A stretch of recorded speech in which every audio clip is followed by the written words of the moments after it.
ሲጠበቅ የነበረው የአማራ ፋኖ አዲሱ ድርጅት አርበኛ ዘመነ ካሴን ዋና ሰብሳቢ አድርጎ መምረጡ ሲነገር የሸዋ ጠቅላይ ግዛት እዝ ደግሞ አርበኛ እስክንድር ነጋን አሰናብቶታል።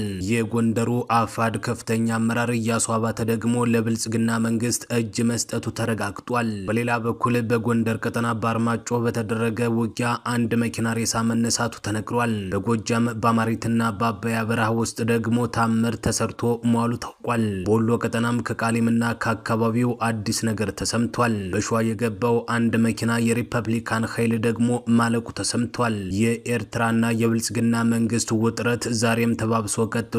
ሁለቱም ሀገራት ሰበር መግለጫ አውጥተዋል። በዝርዝር እንመለከተዋለን።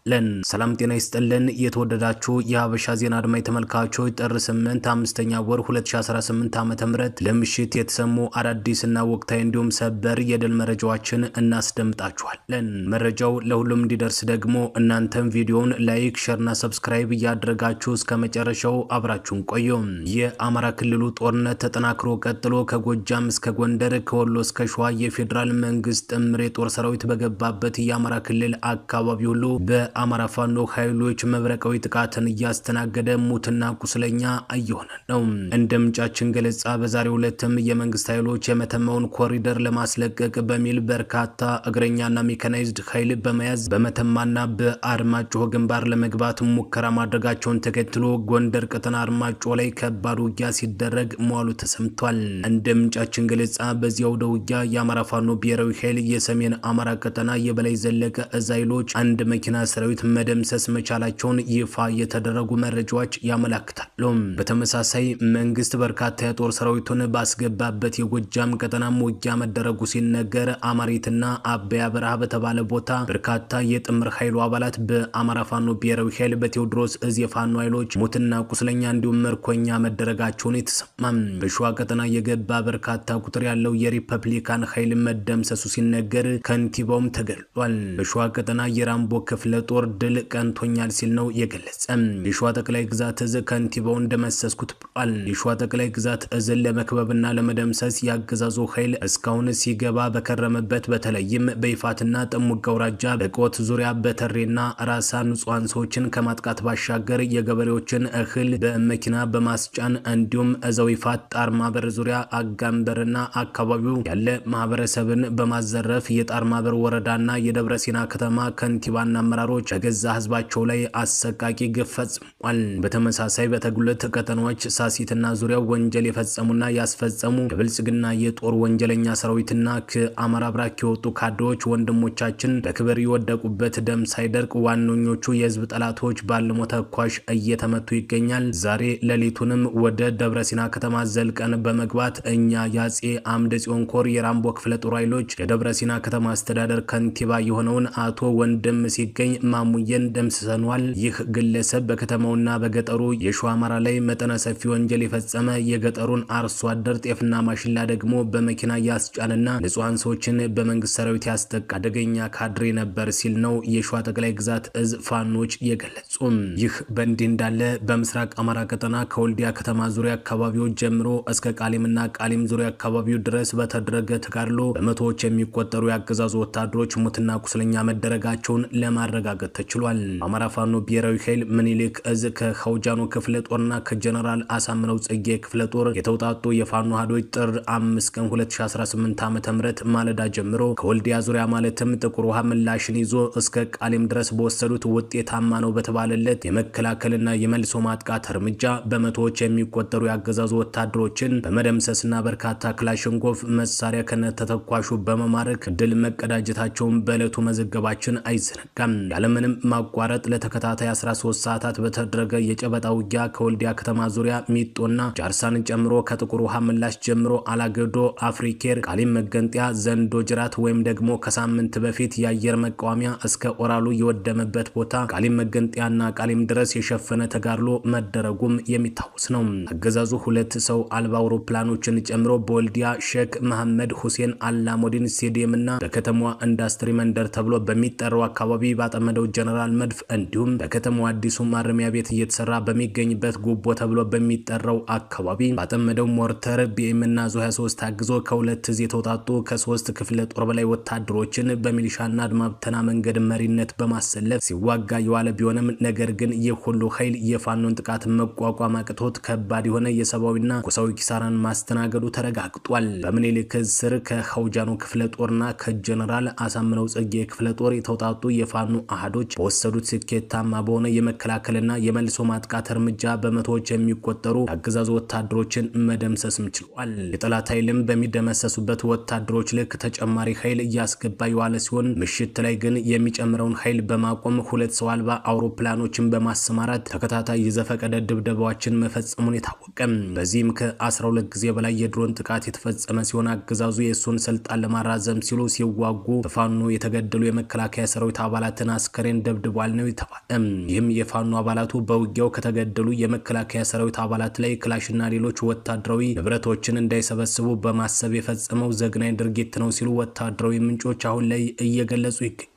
በድሮን ጥቃቱ በፋኖ በኩል የደረሰ ጉዳት ባይኖርም ነገር ግን በቤታቸው ውስጥ የነበሩ ንጹሃን ሰዎች ሰለባ መሆናቸውን የተነገረ።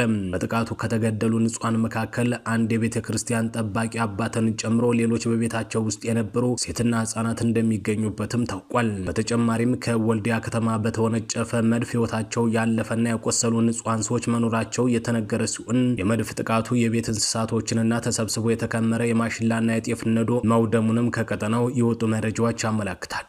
በሌላ በኩል እየተጠናቀቀ ያለውና ሊበሰር ጫፍ ላይ የደረሰው የአማራ ፋኖ አዲሱ ድርጅት አርበኛ ዘመነ ካሴን ዋና ሰብሳቢ አድርጎ መምረጡ ተሰምቷል።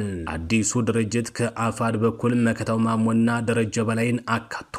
እስክንድር ነጋ ደግሞ በፋኖ ትግል ላይ ትልቅ ችግር እንደፈጠረ በማስረጃ በማሳየት የጥሞና ጊዜ እንዲወስድና ራሱን እንዲያገል ብዙ ጊዜ በርካታ ሰዎች ሲጽፉ ሲሞግቱና ሲከራከሩ ቆይተዋል። አፋድ ከባዲን ጋር ንግግርና ውይይት አድርጎ በድርድር ስም ትግሉን የሸጠ ድርጅት እንደሆነ በርካቶች ያምኑበታል። በተለይ ደግሞ እስክንድር ነጋ በሸዋ ተቀምጦ በማስረሻ ሰጥ የበኩል አንድ የሆኑትን የጎጃም ፋኖች ለመከፋፈል ሲሰራ እንደነበር እነመከታው ማሞን ደግሞ በገንዘብ ገዝቶ የሸዋ ፋኖችን በእርሱ ምክንያት እርስ በርስ እንዲከፋፈሉና እንዲገዳደሉ እንዳደረገም አይዘነጋም። ይህንን በማድረጉ ደግሞ በርካቶች ትችት ሲሰነዝሩ ለምን እስክንድር ነጋን፣ ለምን ኮሎኔል ፋንታውን እንዲሁም ለምን ማስረሻ ሰጤን ተቻችሁ ያሉም አልጠፉም ነበር። ዛሬ ሁሉም ላገዛዙ አድረው የአማራን ህዝብ ትግል ክደው ለመንግስት እጃቸውን እየሰጡ ይገኛል። ይህ በመሆኑም አሁንም የአማራ ህዝብን ለማዳን አንድነት አስፈላጊ ሆኖ በመገኘቱ በአፋባህና በአንዳንድ የአፋድ አመራሮች መካከል ውይይት ሲደረግ ቆይቶ አሁን ላይ አዲስ ድርጅት ተጠናቋል። በዚህም መሰረት ድርጅቱ አርበኛ ዘመነ ካሴን መሪ አድርጎታል። እስክንድር አሁንም በጥርጣሬ ስለታየ ከአፋድ መከታው ማሞና ደረጀ በላይ መሳተፋቸውን ከአደረጃጀቱ ውስጥ የደረሱን መረጃዎች ያሳያሉ። ይህንን በተመለከተ ደግሞ ከአፋባህ ጋር አፋድ ለመደራደር መጀመሪያውኑ እስክንድር ነጋን ከሸዋ ጠቅላይ ግዛት እዝ ማስወገድ አንደኛው ምርጫ ነበር። ሆኖም አንዳንድ ምንጮች እንደሚሉ ከሆነ ደግሞ በአዲሱና በቅርብ ይፋ በሚሆነው የፋኖ አደረጃጀት እስክንድር ነጋ አመራር ካልሆነ እኔ የምመራውን እዝ ይዤ ወደ አንድነት አልመጣም በሚል መከታው ማሞ ትልቅ አሳፋሪ ቁማር በመጫወቱ እስክንድር ነጋ የአመራርነት ቦታ እንዲሰጠው ሌሎች የተገደዱበት ሁኔታ እንዳለ መረጃዎች ይጠቁማሉ። ሆኖም ግን እስክንድር ነጋን ወደ አመራር ማምጣት ትልቅ ጉዳት ሊያመጣ እንደሚችልና አሁንም የፋኖን ትግል ሊያዳክም እንደሚችል ከወዲሁ ሊታወቅ እንደሚገባ በርካቶች ደግሞ ስጋታቸውን እያሰሙ ይገኛል። ይህ በእንዲህ እንዳለ የጎንደሩ የአፋድ ከፍተኛ አመራር የሆነው ኢያሱ አባተ ለብልጽግና መንግስት እጅ መስጠቱ ተረጋግጧል። የኤርትራና የብልጽግና መንግስት ውጥረት ደግሞ ተባብሷል። የብልጽግናው መንግስት ትናንት በሐሰት ባሰራው ሰበር ዜና ፌዴራል ፖሊስ ከኤርትራ ተልኮ የአማራ ክልል ታጣቂዎች ሊደርስ የነበረ የጥይት ክምችት መያዙን አስታውቋል። የኢትዮጵያ ፌዴራል ፖሊስ በወጣው መግለጫም ከኤርትራ መንግስት ተልኮ በአማራ ክልል ለሚንቀሳቀሱ ታጣቂዎች ሊከፋፈል የነበረ ከ56,000 በላይ ልዩ ልዩ የጥይት አይነቶችን በቁጥጥር ስር መዋሉን ነው የገለጸው። የተያዘበት ቦታ በወልዲያ ከተማ ፍተሻ ኬላ ላይ ያጓጓዝ ዘዴ በህንፃ መሳሪያዎችና በሲሚንቶ ተጭኖ በነበረ የጭነት መኪና ውስጥ ተደብቆ የተያዙት 42,000 የክላሽንኮቭ ጥይቶች እንዲሁም 14,000 የብሬንና 800 የድሽቃ ጥይቶች መስመር ከአስመራ ተነስቶ በመቀሌ በኩል ወደ ሸዋሮቢት ሊያመራ ሲል የተያዘ እንደሆነ አድርጎ ነው መንግስት የገለጸው። በዚህ የተነሳ ክስተቱ በሁለቱ ጎረቤት ሀገራት መካከል ያለው ግንኙነትን እጅግ ባሻከረበት በዚህ ወቅት የተከሰተ ሲሆን የጸጥታ ባለሙያዎችም ሁኔታው ወደ አዲስ ግጭት ሊያመራ እንደሚችል ስጋታቸውን እየገለጹ ይገኛሉ። ሆኖም ግን ኤርትራ ውንጀላውን ተከትሎ በዛሬው ዕለት መግለጫ እየሰጠች ሲሆን ከኤርትራ ተላከ የተባለው ፍጹም ነጭ ውሸት ነው፣ ውንጀላው ጦርነት ለመጀመር የታቀደ የሐሰት ወሬ ነው ስትል አጣጥለዋለች ነው የተባለ። በኢትዮጵያ ፌዴራል ፖሊስ የቀረበው ይህ ክስ እንደ አውሮፓውያን አቆጣጠር በ2018 የሰላም ስምምነት አድርገው በነበሩትና አሁን ላይ ግንኙነታቸው ወደ ዛቻና ቅሬታ በተቀየረው ሁለቱ የቀድሞ ባላንጣ ሀገራት ኢትዮጵያና ኤርትራ መካከል ያለውን አለመግባባት ይበልጥ አባብሶታል። የኤርትራ ማስታወቂያ ሚኒስትር የማነ ገብረ መስቀል ለሮይተርስ እንደተናገሩት በጠቅላይ ሚኒስትር አብይ አህመድ የሚመራው የብልጽግና ፓርቲ ጥቃት ለመሰንዘር ሰበብ እየፈለገ ነው። ሚኒስትሩ ሲቀጥሉ በብልጽግናው ስርዓት ላለፉት 2 ዓመታት ሲመኘው ለነበረው ጦርነት ምክንያት እንደሆነው የሐሰት ድራማዎችን እየፈበረከ ነው ብለዋል። ኤርትራ ፕሬዝዳንት ኢሳያስ አፈወርቂ በዚህ ሳምንት መጀመሪያ ላይ ከመንግስት መገናኛ ብዙሃን ጋር ባደረጉት ቃለ ምልልስ ብልጽግናው መንግስት በሀገራቸው ላይ የጦርነት ነጋሪትን እየጎሰመ መሆኑን አንስተው ኤርትራ ግን ጦርነት እንደማትፈልግ ገልጸው ሆኖም ግን ሀገራችንን እንዴት መከላከል እንዳለብን እናውቃለን ሲሉ አክለው ተደምጧል። ይህ በእንዲህ እንዳለ ደግሞ አሁን ላይ አሳዛኝ ዜና የተሰማ ሲሆን የኢቢኤስ ሰራተኛ አባል የሆነው ነጻነት ወርቅነህ ማረፉ ተሰምቷል። የተወደዳችሁና የተከበራችሁ አድማጭ ተመልካቾች ለሰዓቱ የተሰሙ አዳዲስና ወቅታዊ መረጃዎች እነዚህ ነበሩ። በሌሎች የመረጃ ጊዜ እስከምንገናኝ መልካም ምሽትን ተመኘን።